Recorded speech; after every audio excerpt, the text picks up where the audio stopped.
ketemu lagi ya di sebelum kita awali kelas kita pagi ini, kita berdoa terlebih dahulu sebagai wujud kesyukuran atas nikmat, rahmat, dan kepahaman dalam mengikuti kelas kita pagi ini. Berdoa silakan. A'udzubillahi minasyaitonirrajim. Bismillahirrahmanirrahim. Rabbi zidna ilma warzuqna fahma birahmatika ya arhamar rahimin. Amin. Selamat pagi, Bang Jago. Halo Om. Mbak Lita ada nggak ya?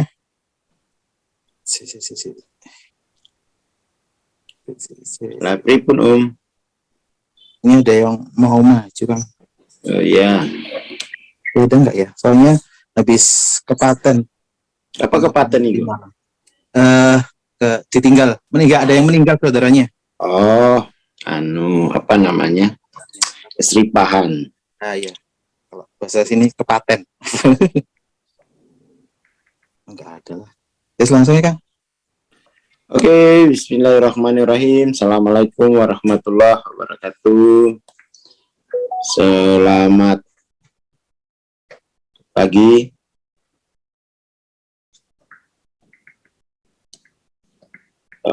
Kita lanjutin obrolan kita kemarin.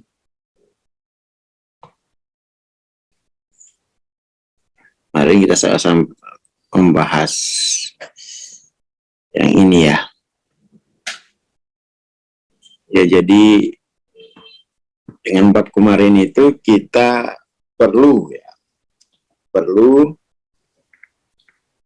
mengulangi.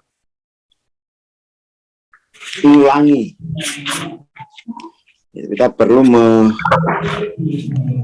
melihat dunia dengan cara yang baru. Ya kan? Kita perlu melihat dunia dengan cara yang baru. Maksudnya, selama ini kan kita berpuluh-puluh tahun, berabad-abad, kita selalu fokus pada alam tampak saja, gitu kan?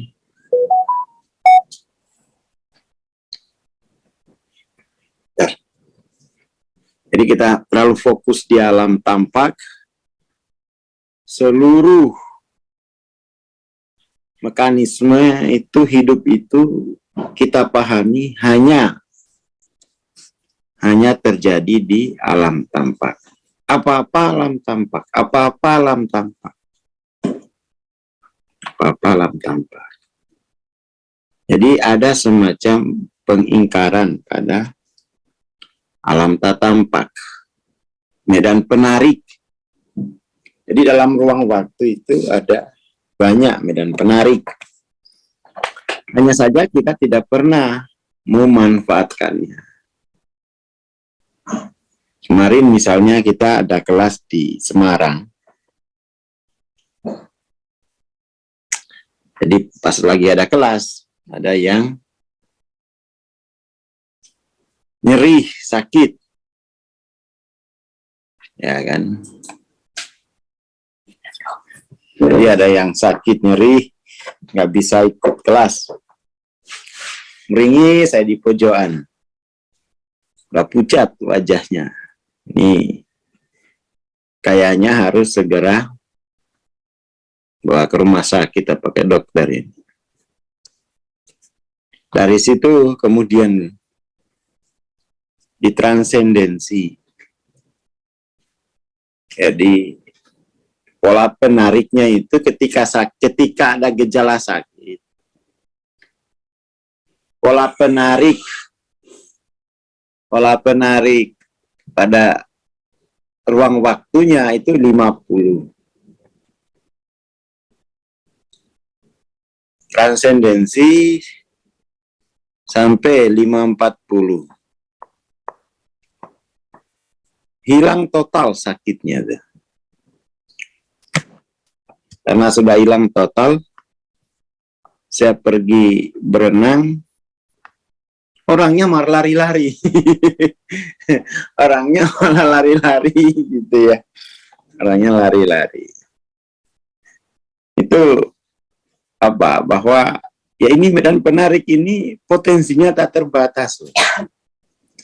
Asal mampu dipahami cara mengaksesnya.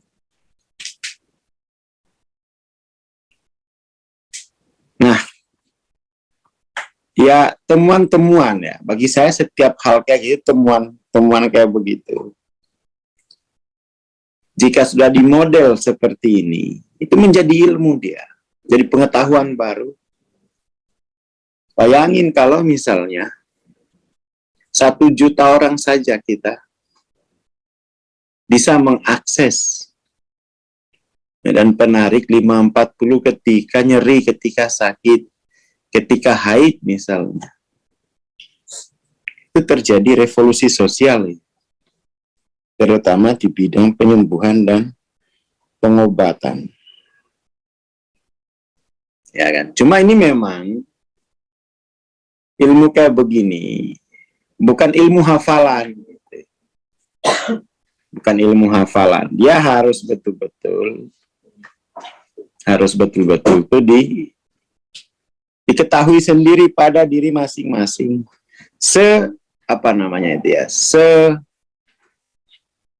Jadi dia sebiasa mungkin, jadi apa istilahnya itu ya, melalui pembiasaan gitu. Melalui pembiasaan masuk ke medan tatampaknya, lalu diubah frekuensinya. Harus sesering mungkin itu ke sana. Harus sesering mungkin. Dan itu dia juga nggak bisa dihafal kayak gini nih. Oh, berarti nggak bisa dibikin algoritma. Terlalu luas kemungkinannya. Terlalu luas. Makanya dalam mempelajari non-linier itu yang penting itu pengulangan, pembiasaan saja. Kalau terbiasa, itu nanti mastering sendiri. Mastering.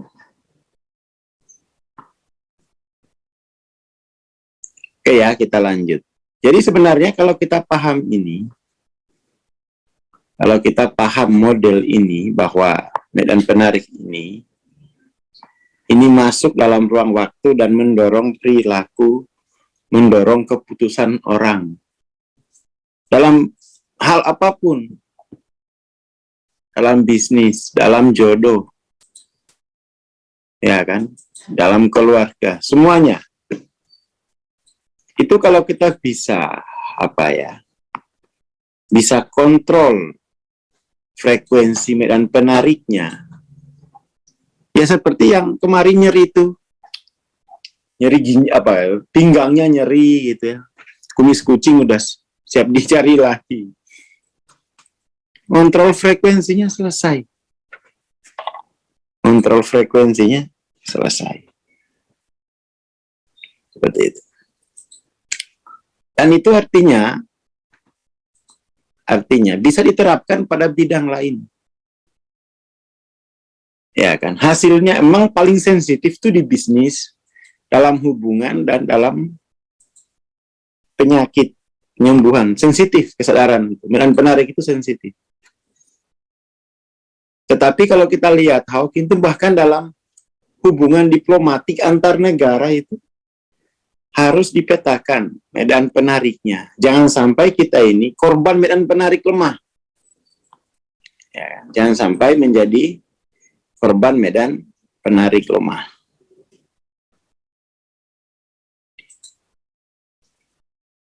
Ya dibiasakan.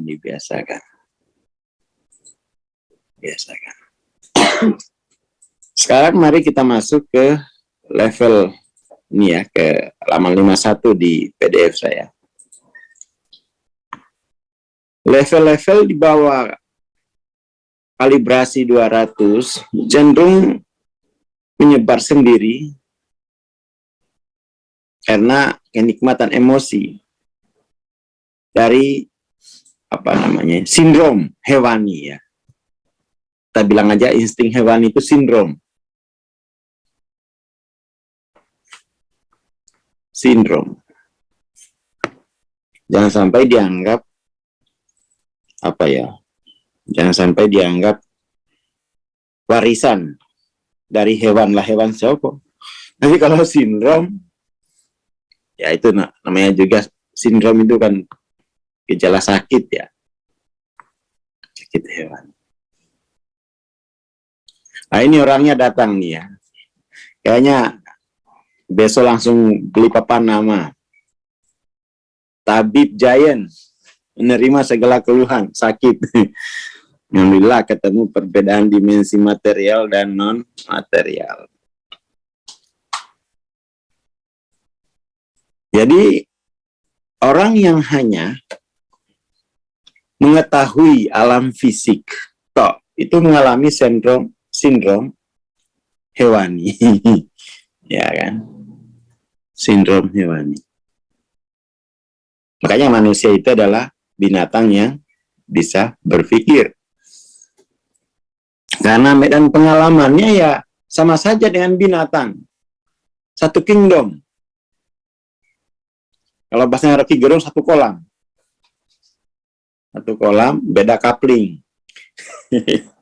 Satu kolam, beda coupling. Karena kita selalu berpikir hanya pada tataran material dan efisiensinya. Ya kan? Itu masih sebut sindrom hewani, sindrom binatang. Ego orientasinya ke arah mana ini? Medan yang spesifik, yang terlihat. Jadi ego orientasinya ke arah medan. Terlihat. Bukan terlihat, terindra. Medan terindra. Yang spesifik dan linear. Padahal itu pendorong perilaku itu dari medan tak terlihat. Yang itu hanya bisa diketahui kalau orang kasaf. Kalau nggak kasaf, nggak bisa. Berarti ini Mas Giant sudah mulai kasaf. Katanya sudah tahu batas dimensi material dan non material. Berarti udah kasaf. Tinggal diperbanyak pengalaman kasafnya, gitu ya. Seperti itu.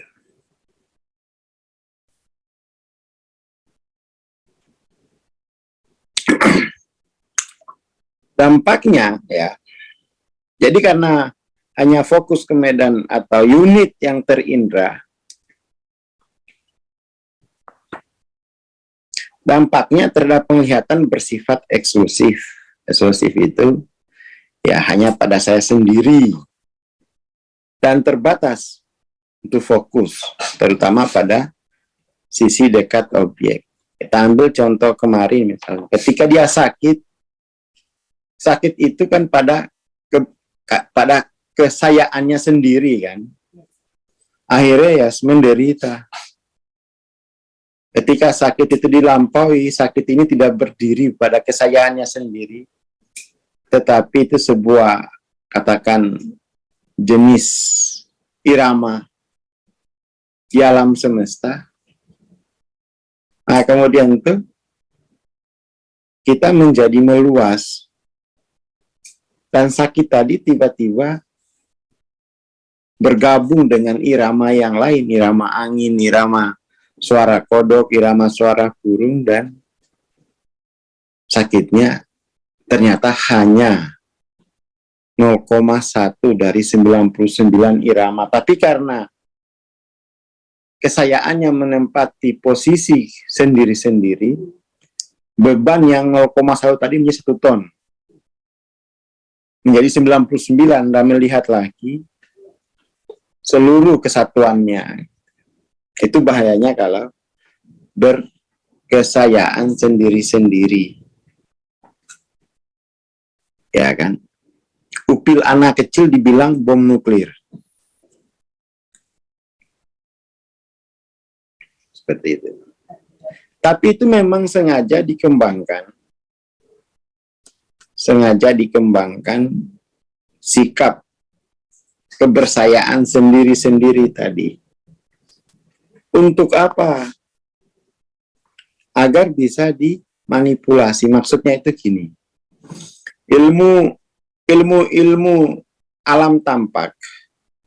Mereka itu punya hasrat besar ingin merogoh dari alam ini. Mereka itu ingin menangkap Tuhan. Di mana Tuhan? Alam-alam materi mau dirogoh.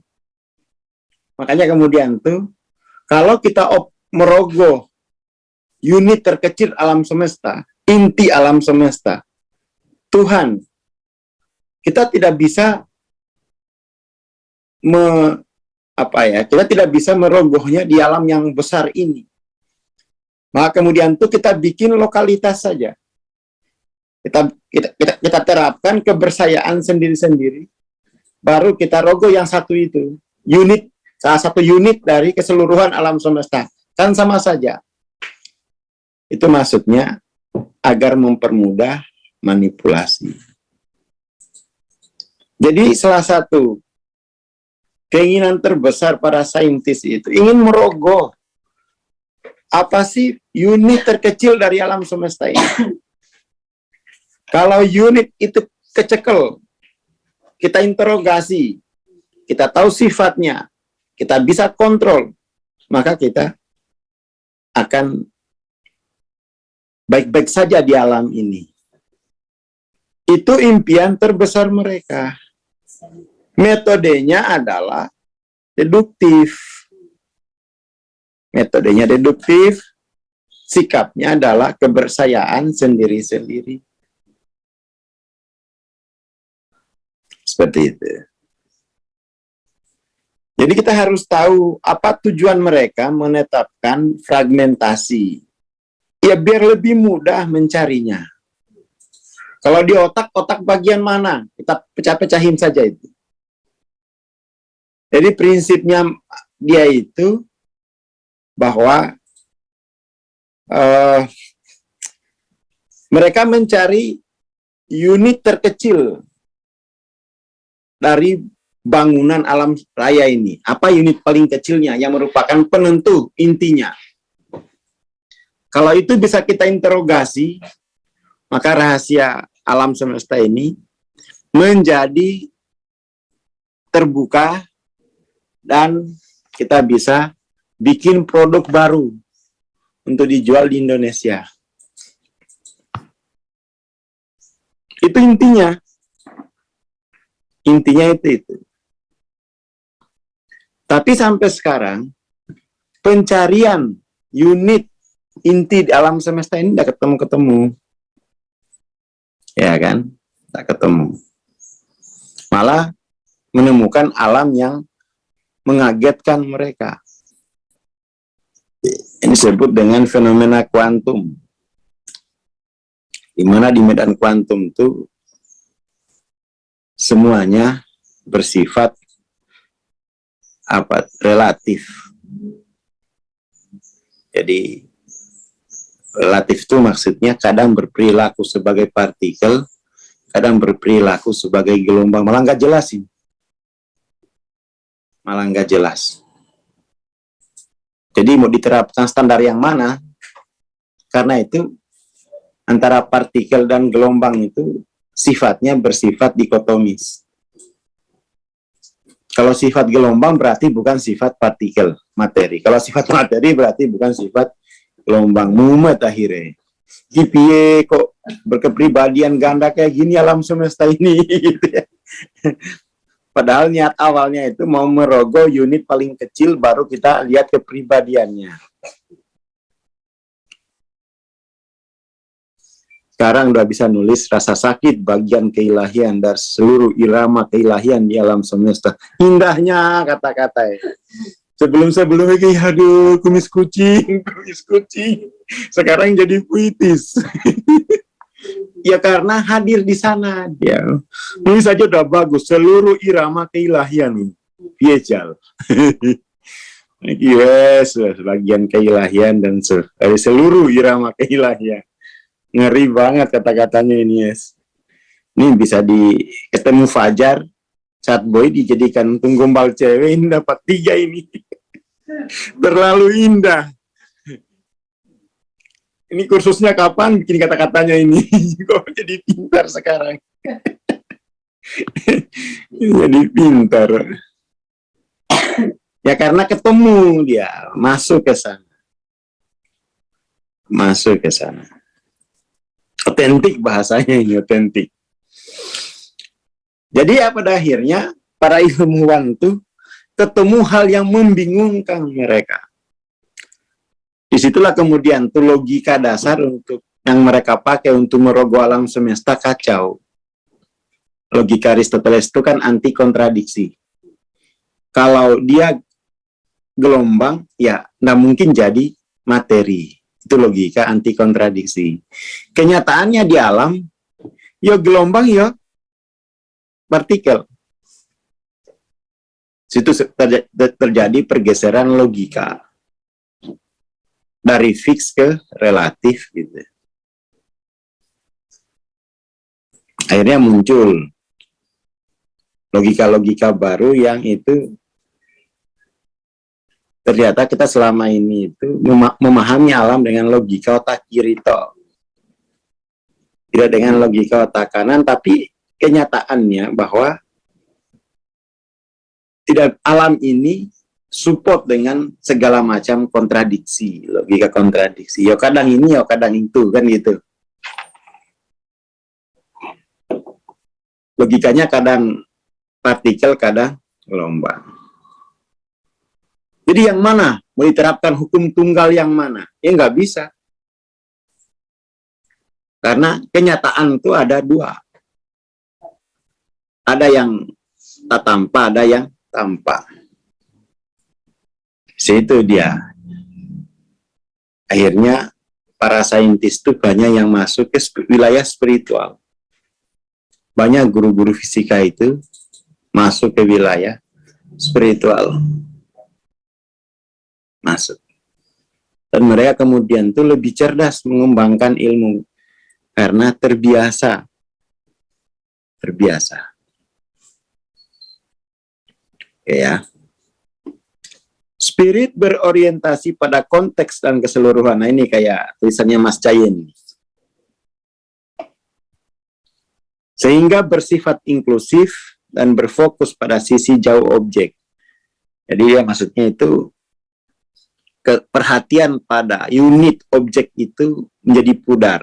Kayak Mas Cayen, tulisannya Mas Cayen ini, sehingga semuanya itu adalah irama keilahian dalam alam semesta. Itu kan maksudnya bersifat inklusif, tidak ada kebersayaannya sendiri-sendiri. Sakit itu tidak mengalami kebersayaan sendiri-sendiri, suara kucing tidak mengalami kebersayaan sendiri-sendiri. Semua itu adalah seluruhan irama keilahian. Akhirnya mengalir kan. Jerawat satu aja karena dipikirin menjadi kebersihan sendiri-sendiri, habis 20 juta nyari obatnya. Karena rasa kebersihan sendiri-sendiri, apa kata dunia, pada kebersihan sendiri-sendiri ini jerawat satu aja dan bisa saya atasi. Ya kan? Akhirnya jual motor buat bedah jerawat satu. Alah, wes. Karena kebersayaan sendiri-sendiri itu. Tidak berorientasi pada konteks dan keseluruhan.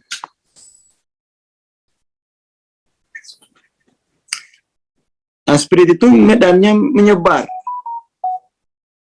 Menyebar dan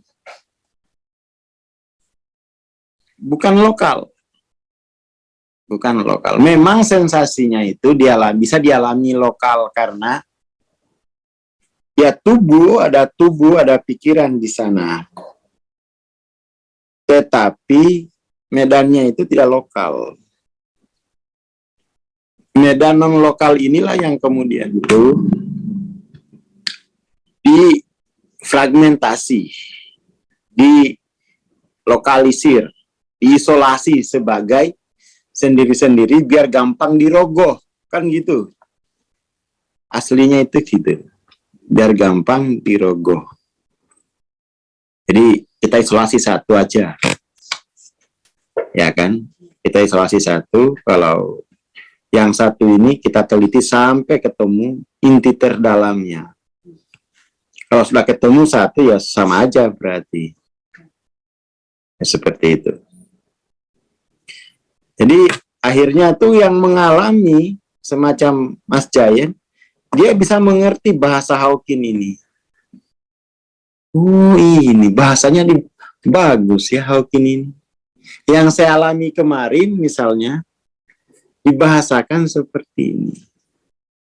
Ciri-ciri mulai bisa kasaf.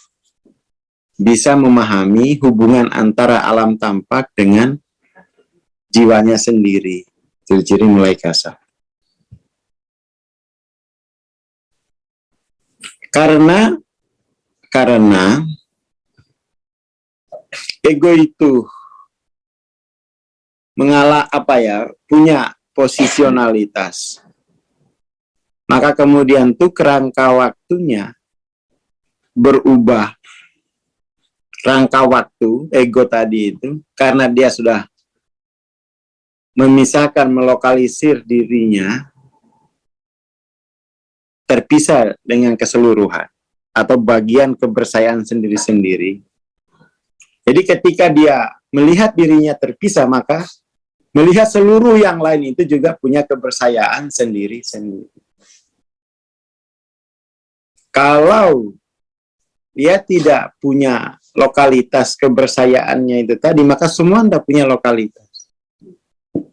Jadi semua itu dimulai dari bagaimana kita menempatkan diri kita sendiri di alam semesta. Maka itu berlaku untuk seluruh orang, seluruh benda. Nah, sekarang kita masuk ke konsekuensi lanjutannya. Kan punya kebersayaan sendiri. Maka kerangka waktunya belum selesai, belum lengkap, kelengkap. Selalu ada terjebak pada kerangka before, after. Nah, kerangka before, after inilah yang melahirkan kesedihan yang banyak sekali, kekecewaan. Dulu ya, aku sudah masuk tarekat 30 tahun, nasib kayak gini. Before, after. Dan bekerja pada kerangka kekecewaan. Sebelum masuk tarekat kayak gini, setelah masuk tarekat juga kayak gini. Iki opo tarekat iki yo. Sebenarnya yang ngomongin tarekat, dia kecewa pada dirinya sendiri, tapi karena nggak berani menghadapi kekecewaan itu, nyerang tarekat.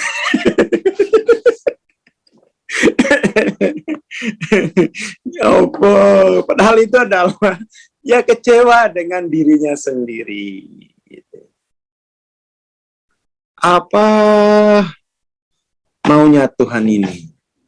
Ubudiyah sudah, belajar sudah. TBP ndak pernah absen, malah kepingin bikin sendiri aku katanya. Biar ndak pernah telat gitu. Tapi nasib tidak begini. Nah itu nature 75 tuh. Kamu kecewa dengan dirimu sendiri, ya, tuh. Kecewa dengan dirimu, tapi yang disebut yang lain.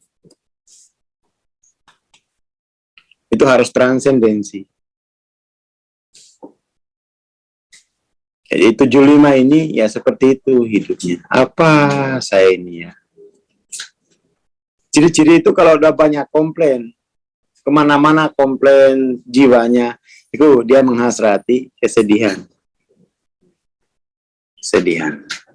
Dan itu salah satu akibat daripada kebersayaan sendiri-sendiri. Terjebak dalam kerangka waktu tadi itu, before, after. Before, after. Before-nya penuh jerawat, after-nya kinclong. Ternyata editan. Banyak kecewa. Saya udah pakai ini skincare merek Bareskrim. tetap saja ini ya kecewa kamu. Kamu sebenarnya kecewa dengan dirimu sendiri, kecewa dengan takdirmu, kecewa dengan kehidupan, dan lebih dalam tuh kamu kecewa dengan majikanmu, kecewa dengan ilahmu, kecewa. Tapi karena pandangannya keluar, tidak memahami medan penarik, karena memang nggak punya kerangka tentang medan penarik, ya mau nggak mau pasti ada yang dia serang secara sinis, secara sinis. Pie karepe Gusti Allah kie. Nah, ini ciri-ciri sudah kecewa dengan diri sendiri. Hanya saja tidak punya kerangka untuk membahasakan medan penarik ini. Akhirnya ya pasti keluar. Tapi ini saya cuma ngomong aja ya.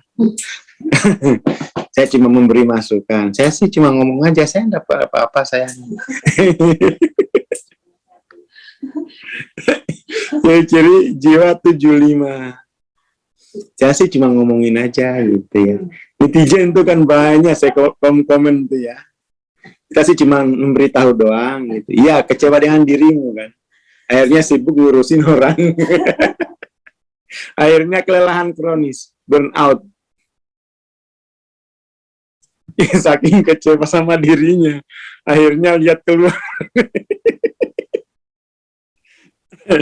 Akhirnya kelelahan dia, capek kronis semua, fatigon, antangin semua ditelan, kelelahannya tidak hilang-hilang.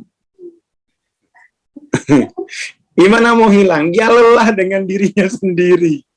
Kalau orang Sunda bilangnya rihate. Makan hati dengan dirinya.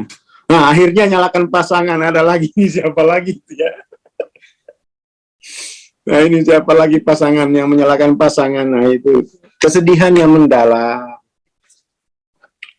Kesedihan mendalam. Astaga, nyeri hati. Nyalain pasangan. Ya itu ciri kesedihan ya begitu. Dan itu menjadi gejala kronis loh. Bangun pagi bukannya tambah segar, malah pengen masuk kuburan. Saking lelahnya jiwanya. Ya kan? Saking lelahnya. Yaitu maka kekecewaan terberat. Jiwa yang telah mengambil kebersayaan sendiri pasti banyak kecewanya. Ada ayatnya. Ada ayatnya. Aku kan sudah melayani guru. Enggak singkat Bang Aswar. Berapa? 20 tahun. Ya, berita lo. Bang Aswar jangan ngomong gitu, aku mau transendensi. Loh, iya itu kalau kamu kebersayaannya sendiri-sendiri, mau 500 tahun juga layani guru, kamu sesungguhnya telah bercerai dengan gurumu. Ya kan? Nggak usah ini mau 20 tahun tetap saja posisimu pada kebersayaan sendiri-sendiri. Tolong jaga perasaanku, nah. Udah cepat selesai, yang nggak bisa selesai ini, Mak. Nah, sampai kiamat nggak bakal selesai ini kalau masih duduk di kebersayaan sendiri-sendiri. Akhirnya muncul hayati lelah. Lah itu 75 semua itu. Ada kan film tuh ya. Ada hayati lelah. Hayati lelah. Sekarang itu penyakit kayak begini banyak. Terutama anak-anak scrolling terus depresi gitu-gitu. Terus nyalain mahnya, mah kita nggak usah di Semarang, mah ini rumahnya nggak bagus, kita ke Surabaya aja, mah. Oh, foto lele. Nah, nggak usah diajarin biar bisa keluar dari kebersihan sendiri-sendiri ya. Kalau protes mamanya. Ya itu karena habis lelah scrolling. Scrolling lelah.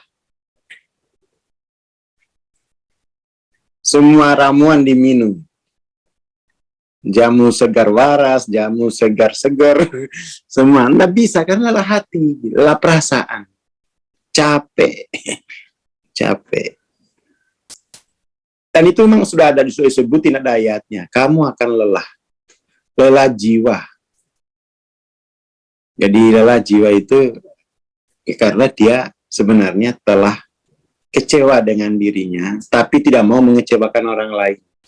Makanya dia berdedikasi, berkomitmen. Jadi kalau ke orang itu dia sergap 100%. Tapi kalau ke dirinya, enggak. Karena dia sudah kecewa dengan dirinya. Itu pasti begitu. Orang yang kena necer 75, itu kalau pokoknya selain ke dirinya, sergap komitmen. Sempurna, perfect. Giliran ke dirinya dan keluarga itu, ya, ayam sayur. Ciri 75 itu gitu. Jadi dia kemudian kehilangan komitmen dan dedikasi pada diri dan keluarganya. Memberikan semua hidupnya kepada yang lain.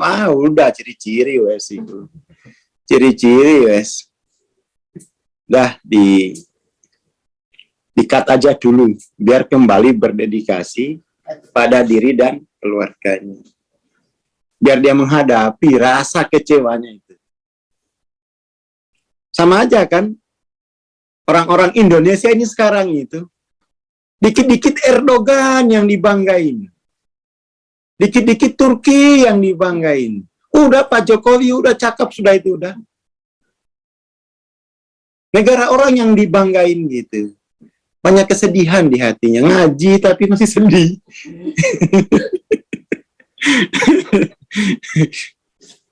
Iya. Kita itu di tingkat nasional tuh mengalami kesedihan. Kenapa? Yang kita banggain apain coba? Erdogan gitu ya. Pak Jokowi udah. Walaupun begitu bahasa Inggrisnya, ya itulah kita udah. Kita harus berdedikasi dan berkomitmen pada negara kita gitu. Nggak usah cari ikan dibanding-bandingin dengan yang lancar bahasa Inggris. Emang salah orang Inggris. Kita gitu aja, wes. Lah kita di segala sisi itu diserang kesedihan mendalam. Akut. Lihat suami, aduh suami kok kayak begini gitu. Lihat suami orang itu, wih sempurna, tapi lihat suaminya hancur. Itu 75, kesedihan kamu. Dan tidak usah banyak ini. Cepat ke Semarang, ambil tiket transendensi biar pulih jiwamu. Biar pulih jiwamu melihat kenyataan itu. Biasanya sekarang ini yang istri-istri yang kecewa sama suami. Gitu. Suami saya kok nggak kayak di film gitu. Sampai ada cerita, Bang, ini nyata loh, Bang Aswar, bisa nggak saya ilmu Bang Aswar ini membuat keluarga saya seperti kayak di film-film. Astagfirullahaladzim Pak, itu di film-film itu gambar, itu bukan manusia Pak.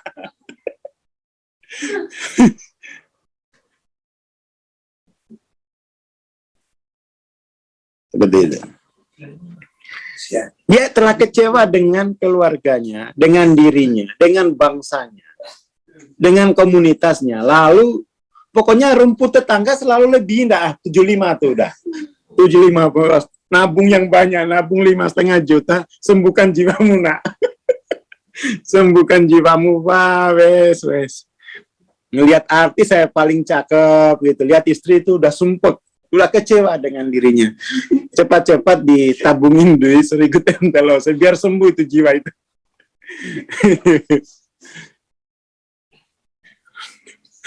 Rumput di halaman menjadi kering. Kebun tetangga lebih hijau. Iya, karena sudah kecewa dengan dirinya sendiri. Kecewa dengan pasangannya. Kecewa dengan anak-anaknya. Lalu muji anaknya artis loh. Oh, peti.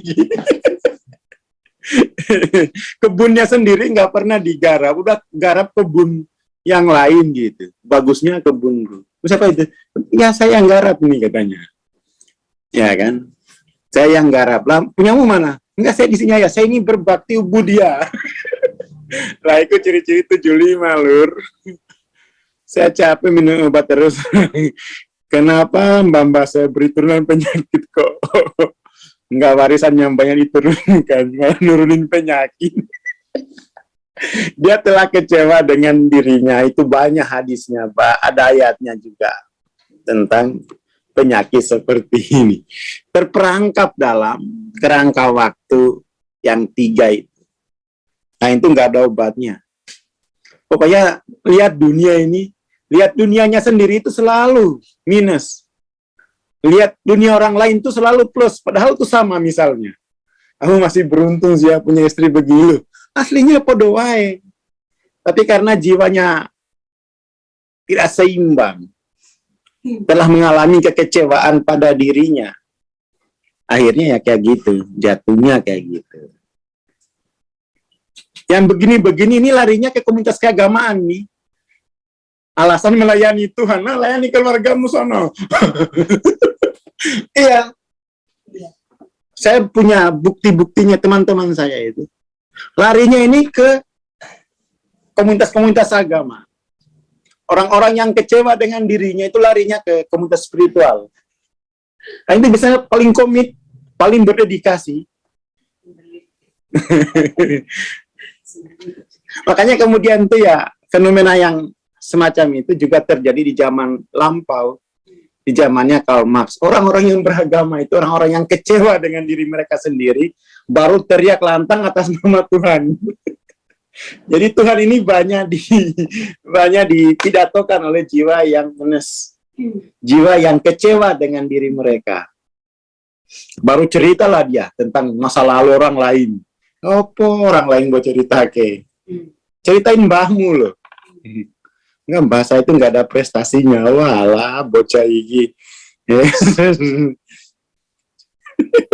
Lari ke komunitas agama, terus malah jadi kenceng nyerang agama lain.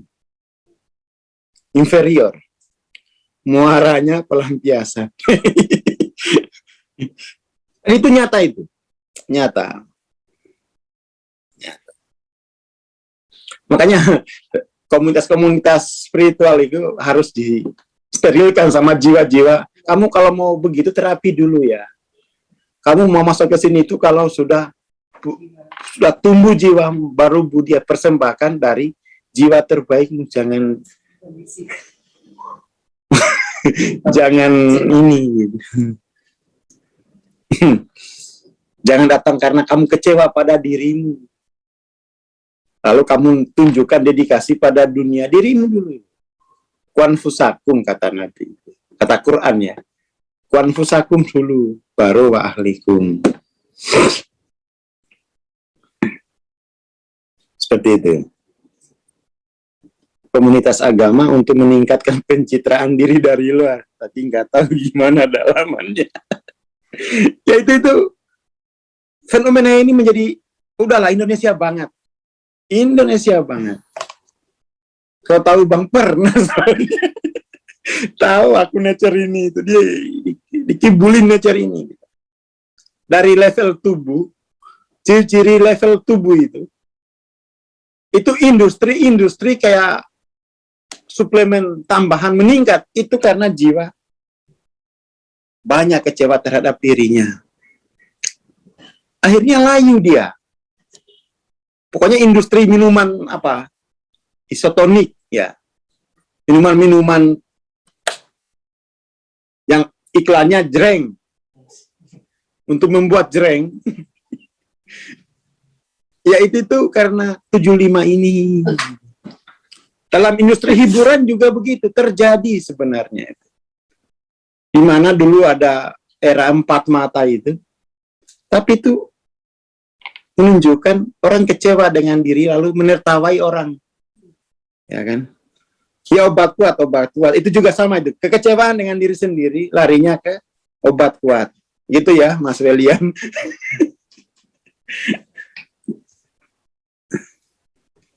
Seperti itu. Dan semua itu karena kerangka kepercayaan sendiri-sendiri. Akarnya dari situ. Akarnya dari situ.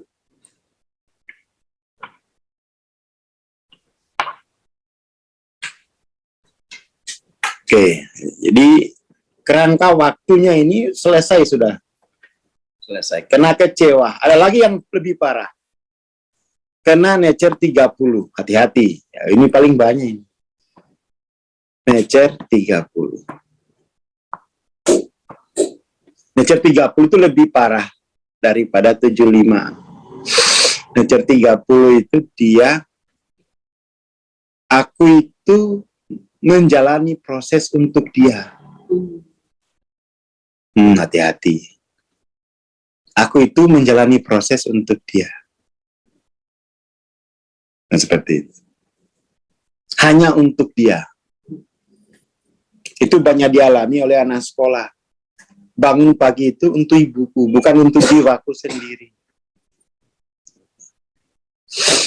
Wah, ini lebih parah lagi. Lebih parah lagi.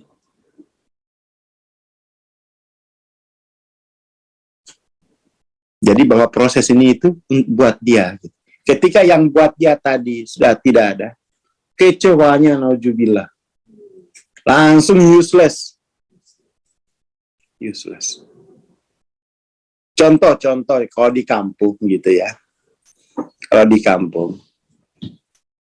Misalnya yang sering ya, yang pernah saya lihat masa kecil. Datang info, besok keluarga pacar itu mau datang ke rumah kamu. Itu di rumah itu langsung bersih. Kutu aja habis disapu itu. Parfum langsung semua disiapin.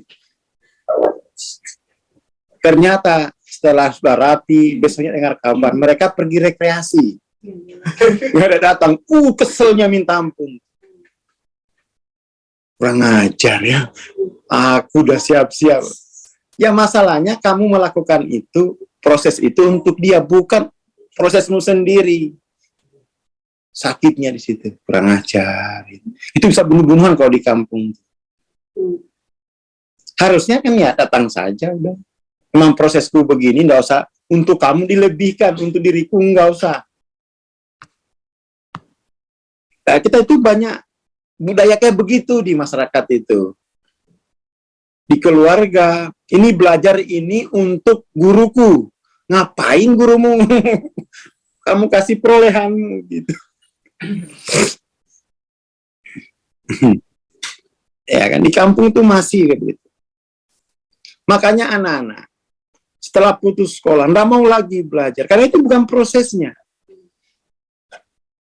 Nggak mau lagi baca buku karena bukan prosesnya. Saya baca buku itu, menjalani proses itu karena prosesnya dia, prosesnya kurikulum, bukan proses jiwaku. Itu namanya krisis, penderitaan akan makna proses. Makna proses itu nggak ngerti, dia menderita. Itu kalau bahasa Qur'annya itu, ya itu berhalamu soalnya. Kamu akhirnya punya berhala. Kenapa? Prosesmu untuk proses yang kamu lakukan adalah proses dia. Loh, gimana jiwamu yang menjalani, tapi kesadaranmu memahami ini prosesnya untuk dia. Ya sakit jiwa itu. Itu berhala. Itu berhala. Useless. Useless. Useless. Ini biasanya itu yang bekerja karena orderan. Kayak artis-artis Jepang, Korea itu kan. Mereka cantik itu karena prosesnya follower mereka, bukan proses jiwanya. Ketika dikritik jeleknya ini, bunuh diri langsung. Bunuh diri. Ya itu karena proses. Jadi dia yang menjalani proses orang lain. Loh, ngapain? Kalau punya penyakit begitu, udah kesemarang. Biar kamu ndak merasa barang sisa di alam semesta. Kamu sibuk untuk menjalani proses dia. Wah, itu sakit jiwa. Tiba kalau untuk listrik konslet semua kobong. Di Indonesia itu 3075 ini udahlah. Udah. Kuat banget. Kuat banget. Jadi aku ini menjalani prosesmu. Bukan prosesku. Cirinya itu dikecewain dikit langsung ngamuk. Harusnya kan kalau itu prosesmu, ya tergantung pada saya.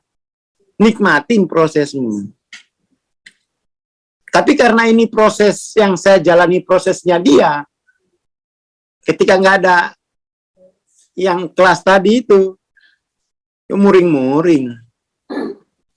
Hancur hidupmu. Hancur. Hancur. Itu kalau di Quran tuh kayak gitu bahasanya, namanya kamu tuh punya berhala. Kamu yang capek, tapi kesadaranmu itu melihat itu proses itu untuk orang lain. Dalam bisnis, dalam macam-macam, wah jangan. Saya pernah lah lihat di kampung itu, saya begitu. Akhirnya dua keluarga sampai sekarang itu belum baku tegur. Kami loh sudah capek-capek nyiapin gini-gini. Ya salah motif. Kamu berproses untuk dia kan, bukan pada dirimu. Salah motif. Itu biasanya, itu ya kejar setoran gitu-gitu. Motif 30 itu berbahaya dalam bisnis maupun dalam keluarga. Apalagi dalam belajar kesadaran ini, hati-hati. Ini saya berproses ngikutin Bang Aswar. Loh, tapi kan prosesmu sendiri, bukan prosesnya Bang Aswar kan. Gitu. Cintai dirimu, minum Yakult tiap hari. Oke, itu dulu ya. Jadi ya bahaya kalau mengambil posisi ego. Kan itu rasanya nggak enak banget ketemu 75-30 ini. 30 itu kehilangan makna proses pada dirinya sendiri. Jadi proses itu bermakna pada yang lain. Padahal kita yang capek. Hati-hati. Itu ngeri pokoknya. Perasaan menjadi barang sisa di alam semesta, tidak berguna, ditolak oleh dunia. Iya, karena kamu menjalani proses untuk dia. Nggak mau aku, enggak. Makanya aku kalau walaupun misalnya dulu ya sering bantah saya, Bang nggak puasa, enggak, aku nggak mau. Kenapa? Nggak mau disuruh kamu. Aku ngapain? Aku yang lapar. Nanti jiwaku masih kena dualitas. Ini proses, aku menjalani proses ini untuk perintahmu, ya enggak lah, melawan aku. Kalau sekarang puasa, ya untuk prosesku sendiri. Sholat, ya prosesku sendiri. Aku nggak mau punya berhala. Aku sholat karena ngikutin prosesmu. Ogah. Itu soalnya statusnya berhala. Ini prosesku sendiri. Biarkan aku tiba pada kesadaran. Ini prosesku sendiri. Kalau ingatkan prosesku mau. Tapi kalau nyuruh aku, bukan untuk mengingatkan prosesku, hanya karena perintahmu, baku hantam lebih baik. Baku hantam lebih baik. Lah karena aku berproses gitu. Jangan kamu takut-takuti aku dengan prosesku gitu. Gitu ya. Jadi kita harus, ini proses kita. Sholat itu proses kita, puasa itu proses kita, bisnis itu proses, bukan tentang dia. Itu namanya otentik. Sekarang ini terlalu banyak kita melakukan sesuatu, proses, tapi itu proses orang lain. Itu namanya kita punya berhala. Berhala.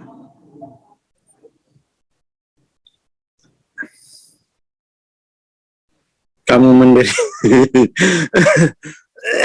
Terima kasih. Assalamualaikum warahmatullahi wabarakatuh. Waalaikumsalam warahmatullahi wabarakatuh. Terima kasih Bang Asmar, terima kasih teman-teman. Menarik sekali ya. Semua pagi ini. Jadi kita melakukan sesuatu itu bukan karena orang lain, tapi untuk diri kita sendiri. Kita bertemu besok pagi ya, ditunggu aja informasi dan pengumumannya di grup. Bagi teman-teman yang mau mastering ya, bisa mengikuti mentoring TLOC tanggal 17 Maret besok ya, Jumat besok insya Allah. Bagi yang ingin berpartisipasi silakan hubungi saya ya. Ditunggu aja rekamannya di channel Evolusi Jiwa. Terima kasih. Kita bertemu besok pagi insya Allah. Assalamualaikum warahmatullahi wabarakatuh. Selamat pagi dan selamat beraktivitas.